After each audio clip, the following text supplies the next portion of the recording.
আবার অনেকে মাজার থেকে শুরু করে নির্বাচনী প্রচারণা, মাজার থেকে। এটা কি দিন? এটা কি ধর্ম?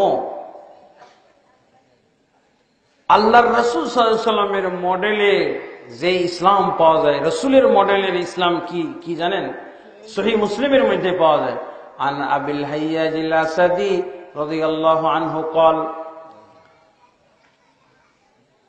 قال علي رضي الله عنه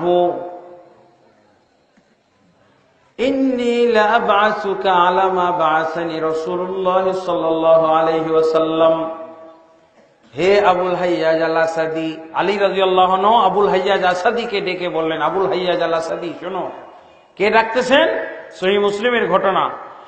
আলী রাদিয়াল্লাহু আনহু আবুল হাইয়াজ আল আসাদিকে ডেকে বললেন, আবুল হাইয়াজ আসাদি শোনো, আল্লাহর রাসূল সাল্লাল্লাহু আলাইহি ওয়াসাল্লাম আমাকে যে চাকরি দিয়েছেন সেই চাকরিটা আমি তোমাকে বুঝিয়ে দিচ্ছি, সেই ডিউটি আজকে তোমাকে দিচ্ছি। আমার সময় নাই, আমি এখন খলিফা হয়ে গেছি, খলিফাতুল মুসলিমিন, আমি রাষ্ট্রপ্রধান।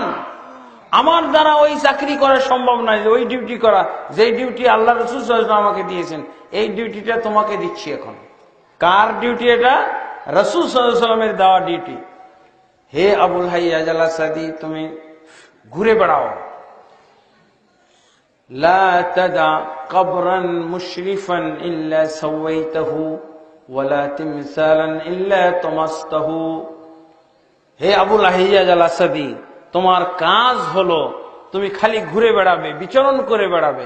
যেখানে বাইন্ডিং করা কোনো কবর দেখতে পারবে, যেখানে বাঁধাই করা কোনো কবর দেখবে, যেখানে কবরের উপরে কোনো ঘর নির্মাণ করা দেখবে, ওই কবর ঘর সহ ভেঙে চুরমার করে তছনছ করে দেবে, একেবারে মাটি বরাবর করে দেবে।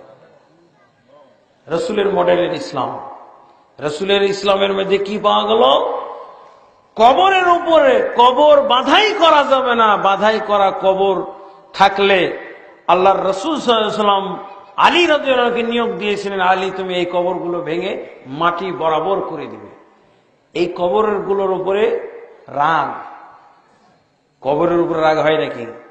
আসলে জীবিতরা এই যে কামটা করেছে, এই কামটার পরে রাগ আল্লাহ রাসূল সাল্লাল্লাহু আলাইহি ওয়াসাল্লামের। এই কবর মাজার ভেঙে চুরমার করে মাটি বরাবর করে দিতে হবে। কিন্তু সাধারণ কবরের নিয়ম হলো আধা হাত উঁচু রাখতে হবে। কিন্তু যেসব কবর বাঁধাই করা হয়েছে, এই কবরগুলোকে ভাঙলে একেবারে মাটি বরাবর করে দিতে হবে, আধা হাত উঁচুও রাখা যাবে না। দেখেছেন? আলী রাদিয়াল্লাহু আনহু বলছেন, আল্লাহ রাসূল সাল্লাল্লাহু আলাইহি ওয়াসাল্লাম আমাকে এই ডিউটি দিয়েছিলেন, আজকে তোমাকে এই ডিউটি দিয়ে দিলাম। তাহলে রাসূল সাল্লাল্লাহু আলাইহি ওয়াসাল্লামের মডেলের ইসলামে কবর বাঁধাই করা আছে না কবর ভেঙে চুরমার করার কথা আছে? কোনটা আছে? আমাদের হুজুরের ইসলামে কবর বানানো আছে, মারা গেলেই বাস পাকা করতে হবে, একেবারে রাতারাতি পাকা, দিন একেবারে একদিনে সহ্য। এটা রাসূলের ইসলাম নয়, এটা শয়তানের ইসলাম, ভণ্ডদের ইসলাম। কবর পাকা করা, কবরের উপরে বিল্ডিং নির্মাণ করা, কোন সাহাবীর উপরে কবর হবে না। আবু বকর রাদিয়াল্লাহু, ওমর ইবনে খাত্তাব রাদিয়াল্লাহু, যদি রাসূল সাল্লাল্লাহু আলাইহি ওয়াসাল্লামের সাথে কবর দুটো না হতো, তাহলে এই দুটো ভেঙে ফেলা হতো। আল্লাহ রাসূল সাল্লাল্লাহু আলাইহি ওয়াসাল্লামের সাথে আছে বলে ভাঙা হয় না। দেখেন মাকবারাতুল বাকি, বাকি কবরস্থানে কোনো বাঁধাই করা কবর দেখেন, দেখা যায় ওই কবরস্থানে সাহাবী আছে। সাহাবীর কবর আছে না? আমাদের হাইকোর্টে কোন সাহাবীর কবর আছে?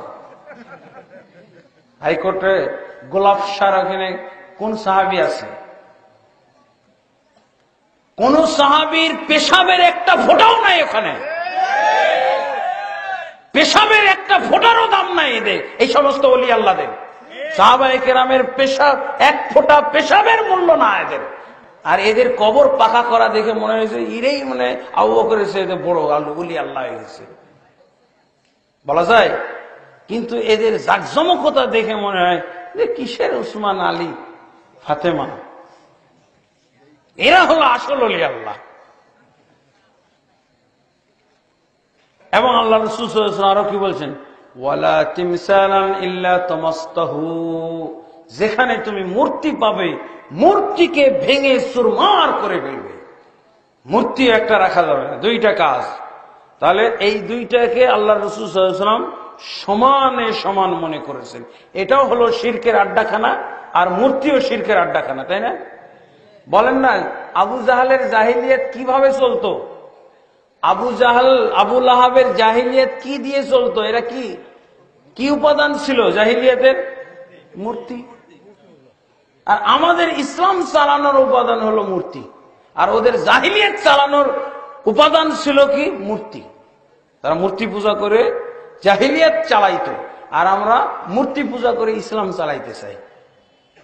লা হাওলা ওয়ালা কুওয়াতা ইল্লা বিল্লাহ। মূর্তির ব্যাপারে রাসূল সাল্লাল্লাহু আলাইহি ওয়াসাল্লামের খোলা অর্ডার, ভেঙে চুরমার করে ফেলতে হবে। তবে নিয়ম হলো যারা মূর্তি বানিয়েছে তাদেরকে বুঝিয়ে ভাঙতে হবে।